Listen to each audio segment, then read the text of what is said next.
China COVID, millions back in lockdown as Beijing doubles down on zero COVID. Dozens of cities across China, including Wuhan where the coronavirus was first recorded, have gone into lockdown as the country pursues leader Xi Jinping's zero COVID policy.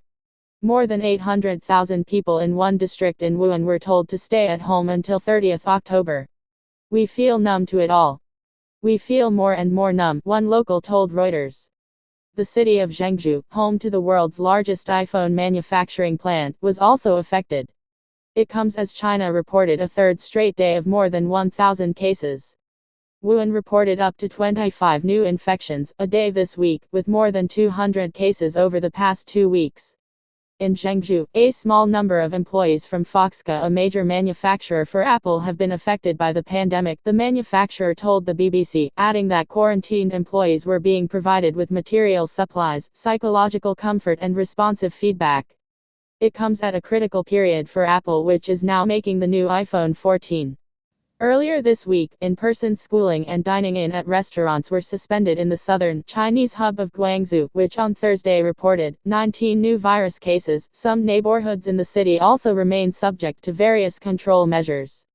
Even further flung regions such as Tibet have been affected, after footage emerged earlier this week, showing rare large-scale protests against strict zero-COVID measures in the regional capital Lhasa. The city has been under lockdown for nearly 3 months as it battles the virus. Local officials on Thursday had said 8 new COVID cases were reported in Lhasa.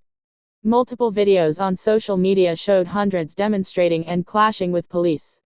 They were said to be mostly ethnic Han Chinese migrant workers. A Lhasa resident confirmed to the BBC that the demonstration had taken place in the city on Wednesday.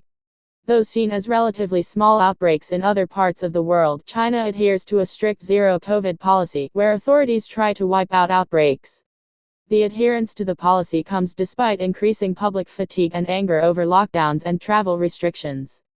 The country's economy has also taken a hit as a result, with GDP falling by 2.6% in the 3 months to the end of June from the previous quarter.